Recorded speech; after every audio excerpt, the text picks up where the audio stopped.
6.3 지방선거가 이제 100일 앞으로 다가오면서 여야는 선거체제 전환에 박차를 가하고 있습니다. 다만 양당 모두 내부 갈등으로 잡음이 끊이지 않아 선거를 앞두고 부담도 여전합니다. 국회로 가보겠습니다. 박정현 기자. 네, 국회입니다. 네, 먼저 민주당 상황부터 보겠습니다. 오늘부터 이틀간 광역자치단체장 후보 면접이 진행된다고요? 네, 가장 먼저 서울시장 후보부터 진행되는데요. 김영배, 박주민, 박홍근, 전현희 의원 등 현직들과 정원호 성동구청장 등이 참석했습니다. 면접 시작 직전 4선 서영교 의원이 서울시장에 최종 불출마 선언했고요. 어제는 김병주 의원이 경기지사 출마를 접는 등 선거가 가까워지며 후보군 교통정리도 속속 이뤄지는 모습입니다. 민주당은 이번 지방선거 목표로 내란 세력 완전 청산, 윤석열 퀴즈 퇴출을 내걸었는데요. 이와 별개로 이른바 명천 갈등 불씨가 여전합니다. 오늘 민주당 의원 무려 105명이 이름을 올린 대통령 공소취소 모임이 출범했습니다.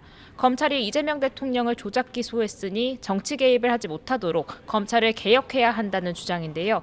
정청래 대표는 105명 명단에 이름을 올리지 않았고 현장에도 참석하지 않아 일각에선 친명계 세규합이란 지적도 나옵니다. 실제 오늘 공소취소 모임 출범식에선 정청래 대표를 제명해야 한다, 정 대표는 제2의 윤석열이라는 등 지지자들 사이 격앙된 반응이 쏟아져 나왔고요. 이재명 대통령 대표 팬카페인 제명인의 마을에선 정청래 대표와 이성윤 최고위원이 당내 분란을 자초했다는 이유로 강제 퇴출당하기도 했습니다.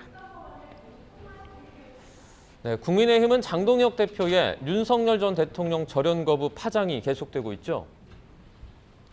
맞습니다. 윤 전 대통령 1심 선고 이후 장 대표는 무죄 추정의 원칙을 언급하며 사실상 윤허개인을 선언했는데 이후 첫 의원총회가 열린 겁니다. 소장파 의원들을 중심으로 장 대표에 대한 노선 변화, 거취 압박이 예고됐는데 다만 애초 예상과 달리 의총 시작 뒤 한동안 당명 개정과 당원 당규 개정 혹은 행정통합 등에 대한 논의가 줄을 잃었다고 합니다.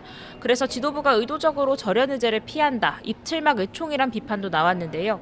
의원 모임 대왕감의회에선 거듭 절연을 촉구하면서 이번 지방선거를 어떤 노선으로 치러야 할지 전당원 투표를 진행해야 한다고 주장했습니다. 다만 당권파는 선거를 앞두고 당내 갈등이 자꾸 밖으로 표출되는 건 바람직하지 않다, 대여투쟁의 중지를 모아야 한다는 반박이 첨예하게 맞서고 있습니다. 이정현 위원장 체제로 출발한 공천관리위원회도 연일 위기입니다. 공관위원인 황수린 변호사가 이재명 대통령 선거법 위반 사건 당시 변호했던 이력이 드러나면서 결국 오늘 사퇴했습니다. 당 지도부는 일각 의견을 반영해 별도 검증팀을 꾸리기로 했습니다.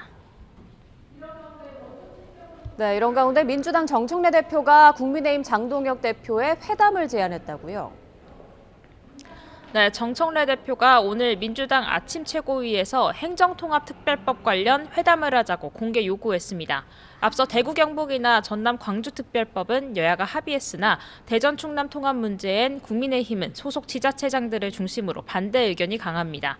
지방선거 일정까지 감안하면 빠듯한 상황에서 민주당 정청래 대표가 대전 충남 통합 문제를 논의하자며 일종의 승부수를 띄운 건데요. 장 대표 아직 별다른 반응이 없는 가운데 일단 잠시 뒤 열리는 법사위가 전장이 될 거로 보입니다.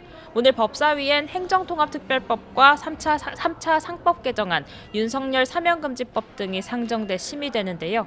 정성호 법무부 장관도 출석할 예정인 가운데 앞서 민주당이 법사위 원안 처리를 예고한 법 왜곡죄와 재판 소원, 대법관 증언 등 사법 3법에 대해 정 장관이 어떤 입장을 내놓을지도 관심입니다. 민주당은 내일부터 다음 달 3일까지 매일 본회의를 열어서 행정통합특별법과 사법개혁안 등 밀린 법안들을 줄줄이 처리한다는 방침입니다. 민주당은 오후 2시 운영위원회를 단독 소집해 의사일정 의결을 통해 본회의를 열어달라고 우원식 의장을 압박할 계획입니다. 국민의힘은 여기에 필리버스터 맞대응을 예고해 또 한 번 강대강 대치 전국이 예상됩니다. 지금까지 국회에서 전해드렸습니다.